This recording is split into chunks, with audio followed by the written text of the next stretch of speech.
السلام علیکم ورحمۃ اللہ وبرکاتہ حامدً و مصلیًا اما بعد۔ میری دینی بھائیوں، آج میرے گفتگو کا موضوع ہے ماتم حسین کی ابتدا۔ 10 محرم 60 ہجری کو کربلا میں حضرت حسین رضی اللہ تعالی عنہ کی دلخراش شہادت کا واقعہ پیش آیا۔ ناموس رسول صلی اللہ علیہ وسلم کو انتہائی دردناک طریقہ پر مظلومانہ شہید کر دیا گیا۔ در حقیقت یہ شہادت حسین رضی اللہ تعالی عنہ کے لیے اللہ وحدہ لا شریک کی طرف سے ایک اعزاز تھا۔ حضرت حسین رضی اللہ تعالی عنہ کی شہادت کو امت مسلمہ کا بعض طبقہ محرم کے اس مہینے سے جوڑ کر آہو بکا، گریہ وزاری، سینہ کوبی کر کے محفل ماتم مناتے ہیں اور جشن عزا اور نہ جانے کیا کیا امور انجام دیتے ہیں، جس کا اسلام سے دور دور تک کوئی تعلق نہیں ہے۔ اس لیے کہ سب سے پہلے اللہ تعالیٰ کا یہ ارشاد ہے کہ الیوم اکملت لکم دینکم واتممت علیکم نعمتی ورضیت لکم اسلام دینا۔ یہ مائدہ کی 3 نمبر آیت ہے کہ آج میں نے تمہارے دین کو مکمل کر دیا اور تم پر اپنی نعمت کو تمام کر دی اور تمہارے لیے اسلام ہی کو دین ہونے پر رضامند ہو گیا۔ نبی اکرم صلی اللہ علیہ وسلم پر اس آیت کو نازل کر اللہ تبارک و تعالی دین کو مکمل کرنے پر مہر لگاتے اور دین اسلام کو مکمل ہونے کے بعد ہی ہمارے نبی صلی اللہ علیہ وسلم کا یہاں سے انتقال ہوا۔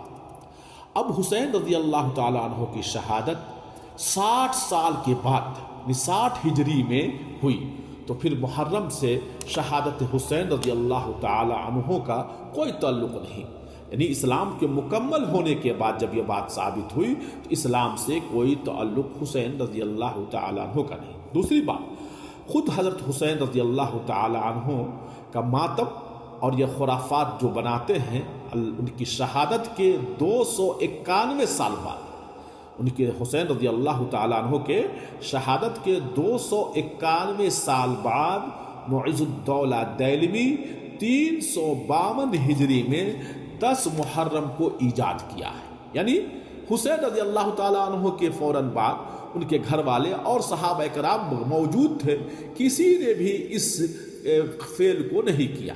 کب کیا؟ معز الدولہ نے 291 سال بعد، کب؟ 352 ہجری میں یہ ایجاد کیا اور یہ حکم بھی دیا کہ حسین رضی اللہ تعالی عنہ کی شہادت کے غم میں دکانیں بند کر دی جائیں، بیع شرع موقوف کر دیا جائے اور شہر و دیہات کے تمام لوگ ماتمی لباس پہنے اور سڑکوں اور بازاروں میں مرثیے پڑھی جائیں۔ شیعہ حضرات بہت ہی خوشی سے اس حکم کی تعمیل کی، مگر اہل سنت والجماعت خاموش رہے۔ پھر آئندہ سال، آنے والے سال میں 353 ہجری میں اسی حکم کا اعادہ کیا گیا اور اس وقت سنیوں کو بھی اس کی تعمیل کا حکم دیا گیا۔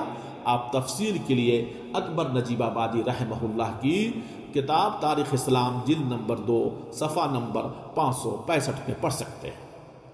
جو بدعت آج تک رائج ہے، یہ بدعت آج تک رائج ہے، اور عجیب بات تو یہ ہے کہ اس میں اکثر سنی حضرات بھی پیش رہتے ہیں اور اس کو دین سمجھ کر کرتے ہیں، جس دین سے کوئی تعلق نہیں، بلکہ بدعت ہے اور اس پر ثواب تو دور کی بات بلکہ دنیا قیامت میں کے دن سخت ترین عذاب ہو کے مستحق ہوگا، کیونکہ اللہ کے رسول صلی اللہ علیہ وسلم کی بہت ہی مشہور حدیث ہے کہ من احدث فی امرنا ھذا ما لیس فیہ امر فہو رد، یعنی جس نے ہمارے دین میں ایسی بات نکالی جو اس میں موجود نہیں ہے تو وہ مردود ہے۔ یہ بخاری کی 2697 اور مسلم میں 1718 نمبر کی حدیث ہے۔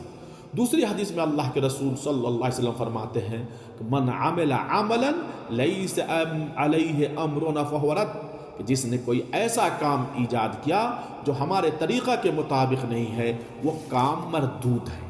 ان تمام باتوں کا خلاصہ یہ ہوا کہ ماتم حسین رضی اللہ تعالی عنہ کرنا اور یہ تعزیہ داری، سینہ کوبی یا اس طرح کے سلسبیلے لگانے کا محرم سے کوئی تعلق نہیں، اسلام سے کوئی تعلق نہیں، بلکہ یہ اسلام میں ایک بدعت ایجاد کیا جا رہا ہے اور اس کو کرنے والے گناہ کے مستحق ہو گئے۔ فقط اس محرم کے مہینے میں صرف جو ثواب کا کام کرنا ہے وہ ہے روزہ رکھنا یوم عاشورہ کو 9 اور 10 کو۔ آخر میں دعا ہے کہ اللہ تبارک و تعالی ہم تمام مسلمانوں کو اس کار خیر میں روزہ رکھنے کا توفیق فرمائے اور یہ شرک اور بدعت سے محفوظ رکھے، آمین۔ وآخر دعوانا الحمدللہ رب العالمین۔